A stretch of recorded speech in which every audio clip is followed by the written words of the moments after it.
So you want to build apps, and right now most YouTube videos you see are focused on building really simple apps that don't use any external integrations. That's mostly because those integrations are tough to configure and connect properly. Now, what do you actually need for those external integrations? You need APIs. APIs are basically connections that websites or services offer, so you can plug into their app and use their features inside your own app. Take ChatGPT as an example. You've probably seen that a lot of apps now come with AI built in, but they're not running any AI model themselves. It's just the ChatGPT API. You send a request to it and it sends a response back. You're basically using ChatGPT as a service inside your app. The problem is a lot of these API services are tricky to set up in your own apps. Tools like Lovable, Bolt, or even Firebase Studio often don't fetch external API documentation automatically. And every API needs some kind of documentation to explain how it works. For instance, if you're building a ChatGPT app, there's a full set of docs you either need to read yourself or feed into your AI model so it knows how to properly integrate that API into your code. Most of these tools use pretty simple AI models that actually perform really well on things like React and TypeScript, but they don't have any external knowledge. That's where ElevenLabs has come in with a pretty solid fix.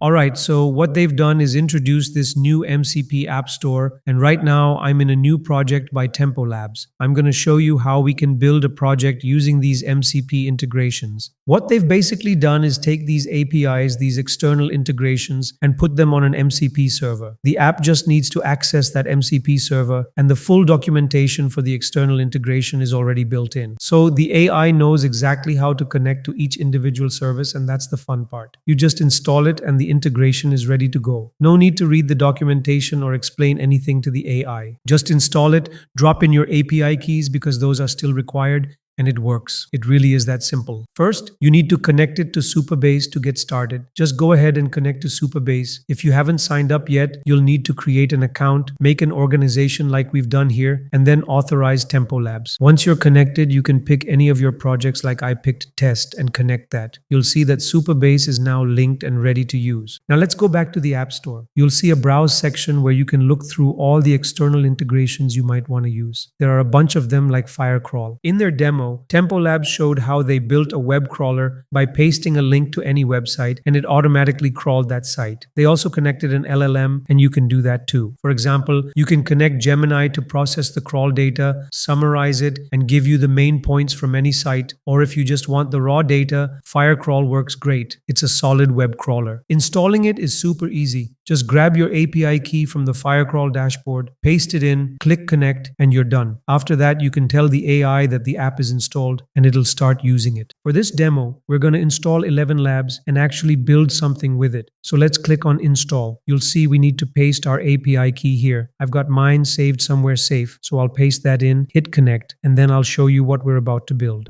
Okay, so this is our PRD right here, and right now I'm building a quotes app that uses the ElevenLabs API to read our daily codes aloud. This is just to show how it uses the external MCP apps from the App Store. Based on the PRD, it's already generated the user flow, and if you expand it, you'll see the full Mermaid diagram laid out. If you want to change anything, you can. Just edit your PRD or add more detail to it. Over on the right, you'll see we've got our Next.js starter template kit, which also includes authentication. They've given us a template that starts with a landing page and then continues into the app we actually want to build. Now I'm just going to prompt it to keep going and start building the app based on the PRD and the user flow.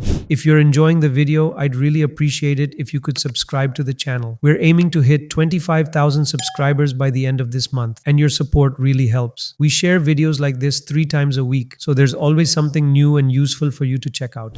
Okay, so it has finished building the basic app now, and I've just prompted it to add a test mode that lets users sign in anonymously. While that's happening, we can take a look at what it has built so far on the landing page. This is what it's generated using the starter template, and we can see that it's using Shadcn components with a clean, minimalistic style. If we scroll down to the bottom, we can also see a preview of what the inner UI will look like. It's not functional yet, but they've given us a glimpse of how the component guard guards are going to work. We'll have our quote displayed right here, the name of the person who said it, and an option to listen to the quote as well. I'm probably going to add a drop down too, so we can switch between voices and pick from the different options that ElevenLabs provides.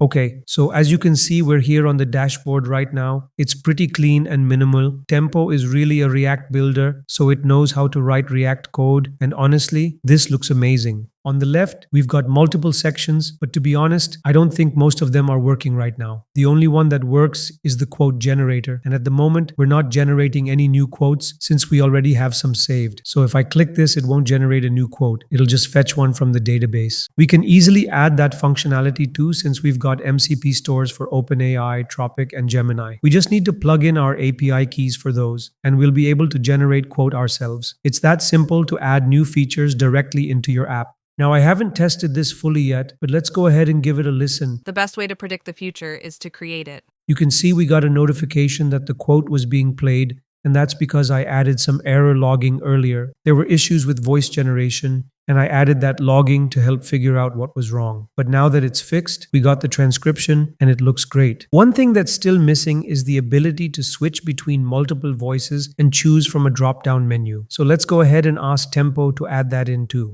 Okay, so if you look right here, you'll see that I gave it the prompt to add the ability to choose multiple voices provided by ElevenLabs. I also asked it to include a drop-down and explained how the entire multiple voices setup should work. This is the prompt I gave it. Now, if we go back to our app, you can see that we have this beautiful drop-down menu with multiple voices to choose from. It pulled in a lot of voices. I believe it fetched everything available in my ElevenLabs library. Let's go ahead and give it a listen. The only limit to our realization of tomorrow will be our doubts of today. This is the default voice that gets selected when the app opens. Okay, that was pretty good. Now let's switch to another one.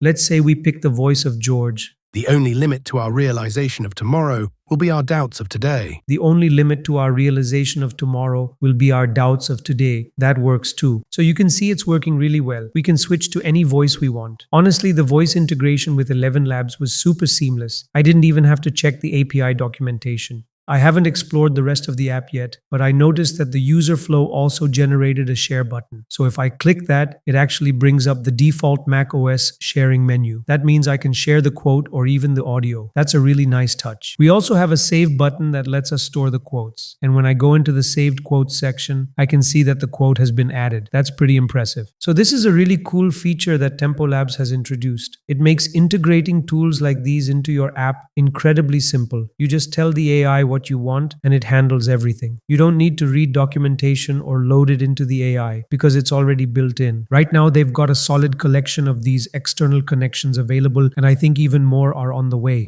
That brings us to the end of this video. If you'd like to support the channel and help us keep making tutorials like this, you can do so by using the super thanks button below. As always, thank you for watching, and I'll see you in the next one.